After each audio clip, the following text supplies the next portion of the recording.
কোনো একটি ব্রাউজারে গিয়ে তোমরা সার্চ করবে WBCSE। সার্চ করার পর তোমাদের সামনে এরকম একটা অপশন চলে আসবে। দেখো এখানে লেখা আছে কারিকুলাম অ্যান্ড সিলেবাস। এই যে কারিকুলাম অ্যান্ড সিলেবাস, এখানে তোমরা ক্লিক করবে। এখানে সার্চ করার পর তোমাদের সামনে এরকম একটা ওয়েবসাইট চলে আসবে। এখানে তোমরা দেখতে পাবে হায়ার সেকেন্ডারি সিলেবাস ল্যাঙ্গুয়েজ, এই যে উপরে লেখা আছে। এখানে সার্চ করার পর তোমাদের সামনে সিলেবাসটি চলে আসবে। পশ্চিমবঙ্গের বাসিন্দা যারা বাংলাটাকে মেন সাবজেক্ট রেখেছো, তো তাদের কিন্তু ফার্স্ট ল্যাঙ্গুয়েজ হবে। দেখো বাংলার সিলেবাস আমাদের সামনে চলে এসেছে। বাংলার সিলেবাসে কি নতুন চেঞ্জেস এসেছে আমরা একটু দেখে নেব। তোমরা জানো যে তোমাদের সেমিস্টার ভিত্তিক পরীক্ষা হবে। সেমিস্টার ভিত্তিক অর্থাৎ ক্লাস 11-এ দুটো সেমিস্টার হবে, ফার্স্ট এবং সেকেন্ড। ক্লাস 12-এ দুটো সেমিস্টার, থার্ড ও ফোর্থ। তাহলে প্রথমে যে ফার্স্ট এবং সেকেন্ড সেমিস্টার হবে, সেই সেকেন্ড সেমিস্টারগুলো কেমনভাবে হবে না, ফার্স্ট সেমিস্টার হবে শুধুমাত্র এমসিকিউর উপর ভিত্তি করে।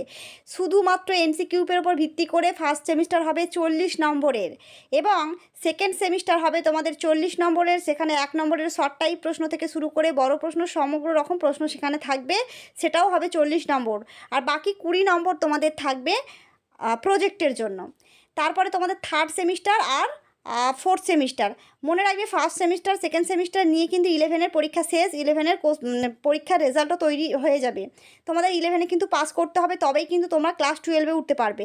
তোমরা কি ফার্স্ট সেমিস্টারে ফেল করলে কি ফেল? না, ফার্স্ট সেমিস্টার সেকেন্ড সেমিস্টার দুটো মিলিয়ে কিন্তু তোমাদের পাস করতে হবে। কিন্তু দুটো মিলিয়ে পাস করলে তবেই তোমরা ক্লাস 12-এ উঠতে পারবে, অর্থাৎ তোমাদের থার্ড সেমিস্টার বা ফোর্থ সেমিস্টার তবেই তোমরা দিতে পারবে। যখন থার্ড সেমিস্টার দেবে, থার্ড সেমিস্টার তোমাদের অন্য স্কুলে পরীক্ষা পড়বে। যেমন তোমাদের বোর্ডের পরীক্ষা হলে অন্য স্কুলে যেতে হয়, সেরকমই বোর্ডের পরীক্ষা হবে। বোর্ডই কোশ্চেন করবে, আর বোর্ডের কোশ্চেন অনুযায়ী তোমাদের অন্য স্কুলে পরীক্ষা দিতে যেতে হবে। এবার অন্য স্কুলে পরীক্ষা দিতে যাওয়ার পর তোমাদের যেই স্কুলে তোমরা যাচ্ছ, সেই স্কুলেই কিন্তু তোমাদের পরবর্তী পরীক্ষা অর্থাৎ ফোর্থ সেমিস্টারের পরীক্ষাও কিন্তু সেই স্কুলেই, সেম স্কুলেই তোমাদের পড়বে। সেখানে কিন্তু তোমাদের পরীক্ষা দিতে যেতে হবে। থার্ড সেমিস্টার ও ফোর্থ সেমিস্টারেও তোমাদের সেম 40 প্লাস 40 করে পরীক্ষা হবে। যেমন 11-এ হয়েছিল, প্রথম পরীক্ষা হবে থার্ড সেমিস্টার হবে তোমাদের 40 নম্বরের এমসিকিউ, এবং ফোর্থ সেমিস্টার হবে তোমাদের 1 নম্বর থেকে শুরু করে 2 নম্বর 3 নম্বর 5 নম্বর যা বড় কোশ্চেন আছে প্রত্যেকটি কিন্তু ওই 40 নম্বরের মধ্যে অর্থাৎ ফোর্থ সেমিস্টারের মধ্যে তোমাদের থাকবে। টোটাল মিলিয়ে থার্ড এবং ফোর্থ মিলিয়ে তোমাদের উচ্চ মাধ্যমিকের রেজাল্ট তৈরি হবে। এবার আমরা দেখব একাদশ শ্রেণীর নতুন সেমিস্টার ভিত্তিক যে প্রশ্ন সিলেবাস চালু হয়েছে, সেই সিলেবাসটা একটু দেখে নেব। আমরা দেখব প্রথমে ফার্স্ট সেমিস্টারে যে সিলেবাসটি আছে, এই সিলেবাসটা কেবলমাত্র এখান থেকে এমসিকিউ আসবে, অর্থাৎ তোমাদের ফাঁকি মারা এবার কিন্তু গেল। অর্থাৎ কেউ যদি সাজেশন আকারে নোটস মুখস্থ করলাম, পরীক্ষা দিয়ে আসলাম, গল্পটা একটু পড়ে নিলাম, হয়ে গেল, এইভাবে কিন্তু আর হবে না। এবার তোমাদের কি করতে হবে, প্রত্যেকটি গল্পের প্রত্যেকটি লাইন তুলে তুলে প্রশ্ন আসবে, লাইন ধরে ধরে কিন্তু তোমাদের সেই প্রশ্নগুলো তোমাদের রেডি করতে হবে। কারণ তোমরা জানো, এখনও পর্যন্ত হয়তো অনেকে জানো না, কারণ গত বছর যদি প্রশ্নগুলো দেখো তাহলে বুঝতে পারবে। তোমাদের নিশ্চয়ই ক্লাস 8-9-এও এইভাবে প্রশ্নপত্র হয়েছে।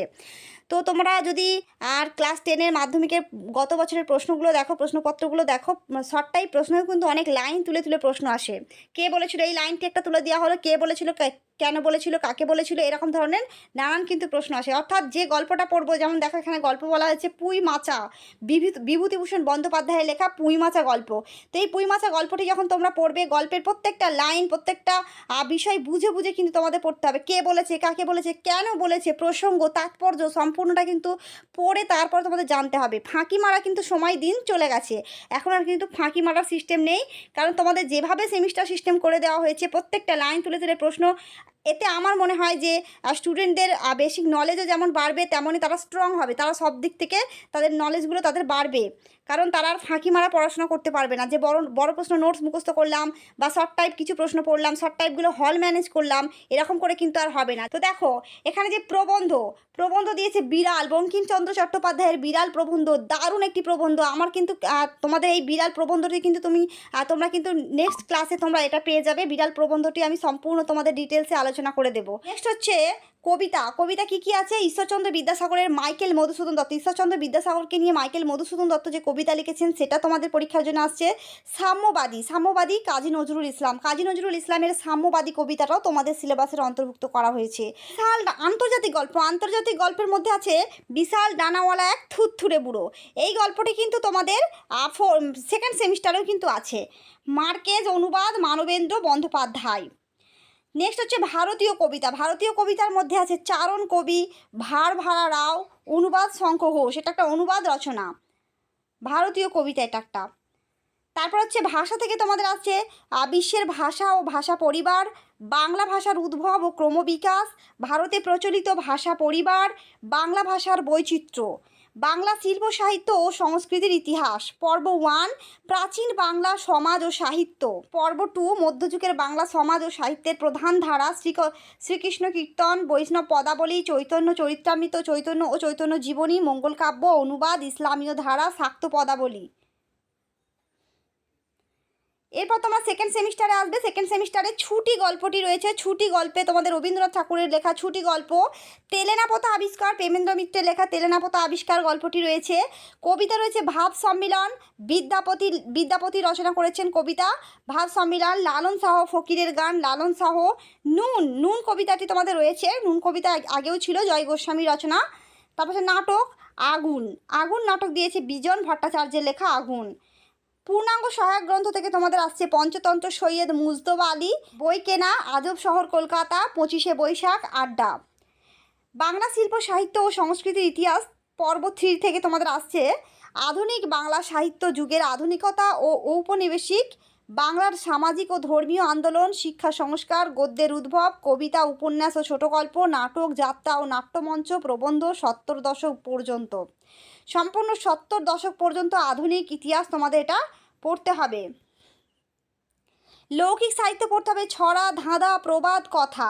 আর কবিতায় মহাকাব্য, আখ্যান কাব্য, গীতি কবিতার ধারা। কবিতা মধুসূদন দত্ত, রবীন্দ্রনাথ ঠাকুর, কাজী নজরুল ইসলাম, জীবনানন্দ দাশ ও পরবর্তী ধারা। তোমাদের কিন্তু সাহিত্যের ধারাটা অনেকটাই বেড়ে গেছে, অর্থাৎ তোমাদের বাংলা সিলেবাসের মধ্যে কিন্তু অনেক কিছুই ঢোকানো হয়েছে নতুন।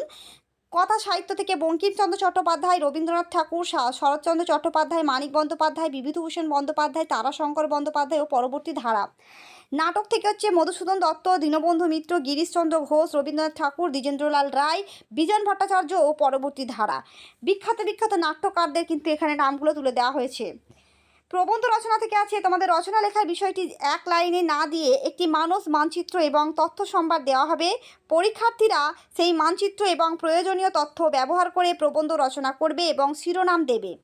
একটি বক্তব্যের সপক্ষে বা বক্তব্যের বিপক্ষে একটি অনুচ্ছেদ দেওয়া থাকবে। পরীক্ষার্থীরা প্রদত্ত অনুচ্ছেদের সপক্ষে বিপক্ষে তাদের বক্তব্য লিখবে। অর্থাৎ রচনাটাও কিন্তু সম্পূর্ণ তোমাদের উপর নির্ভর করবে এবার, অর্থাৎ তোমাদেরকেই কিন্তু তাদের শিরোনামটা দিতে হবে, রচনার শিরোনাম তোমাদেরই দিতে হবে।